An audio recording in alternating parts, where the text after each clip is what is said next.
What were your impressions of the Cold War at that time? Cold War. Of course, I didn't regard all the information that I could get from the Soviet papers or the radio or the television. I discovered it. It was all lie, and so I knew that it was lie, and I hated the Soviet Union. So there is no way for me to have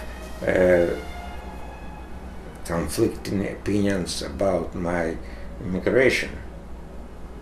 That was the only solution, if it's possible. At that time it was not easy, but finally I got through and I went. And how did you get to Pittsburgh? Did you come here directly? Almost directly. I flew to New York, where I spent only 5 hours a night.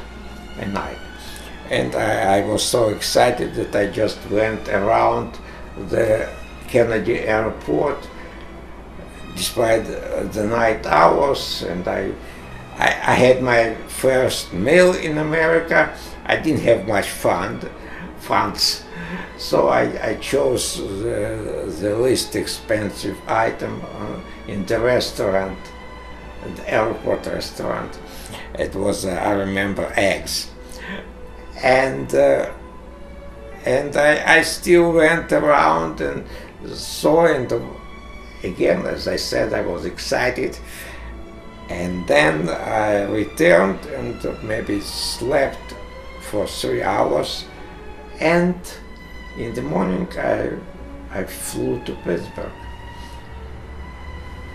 So what in particular was it that had you choose Pittsburgh out of anywhere in the United States? Oh, the immigration authorities have had at that time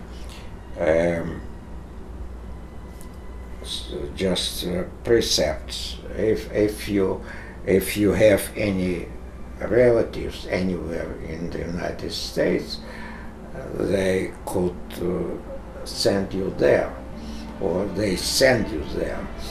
And my relative, a young man, immigrated to the United States before 5 months before I went. We live actually on the same street in Kiev, and he immigrated 5 months earlier, and he was in Pittsburgh. And I said, oh yes, I have one relative in Pittsburgh. So they sent me here. Where did he come to Pittsburgh, do you know? 5 months before me. No, why? Why? I have never asked him why. Maybe he chose that. And what did you do here in Pittsburgh? At first I studied English hard, because I had to have the best English. As I thought before I came here, even in the Soviet Union, I gave myself 2 years to know English better than anybody else in America. I studied very hard myself. I don't go anywhere, because I went to courses that they offer. I thought, no, if I go and study with this tempo, I will probably know English in 10 years. So my plan was a little sooner. So I studied myself. I went with books and with Pittsburgh University Language Lab.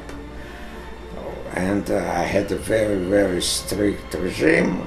At 9 o'clock each morning I was at the language lab, and then I had my lunch, returned home and studied with my books. It's grammar and everything else. I didn't have the best English in 2 years, but I had my first publication in 2.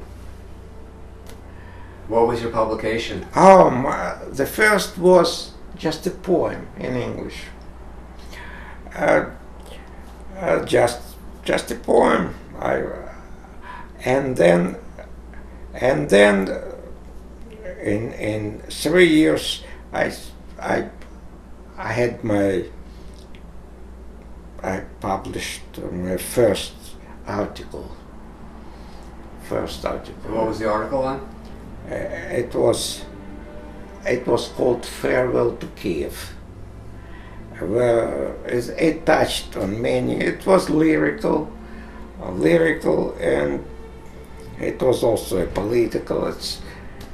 And after that, I discovered that yes, I could write, and well, write in English, and I started. I had a slew of articles on different subjects, including music. And what was your occupation at that time? I was a musicologist. I actually later I started to teach at Pitt University part-time, unfortunately. And that was it. And how did you find out about Life Pittsburgh? On the internet. On the internet. I was dissatisfied with my insurance. It was bad in many respects, and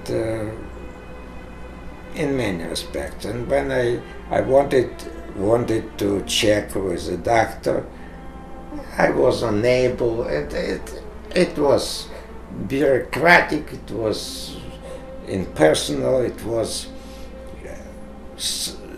administered somewhere in some city. It was bad. So I decided I'd like to research something on the internet, and I ran into Life Pittsburgh. And how do you like Life Pittsburgh? I like it very much. I like most of all, I like people. And they are wonderful. They are even lovable. That's awesome. And has it helped your health to be in Life Pittsburgh? Yes. I'm okay. I don't require a lot, but I need to take medication, special medication, concerning the repercussions of my multiple sclerosis. And for exactly multiple sclerosis itself, I don't take any medication because I have it for almost all my life, minus first 15 years. So it's too entrenched to be helped by the modern medication, which unfortunately is not very varied. So it's still in many respects a mystery. And what would you say to someone who was thinking about joining Life Pittsburgh? Oh, I would always suggest, and I had some questions like that, and I always suggested, I always gave my best image of life Pittsburgh to that people. And usually it was passed on, not usual, but always. Because I love this place.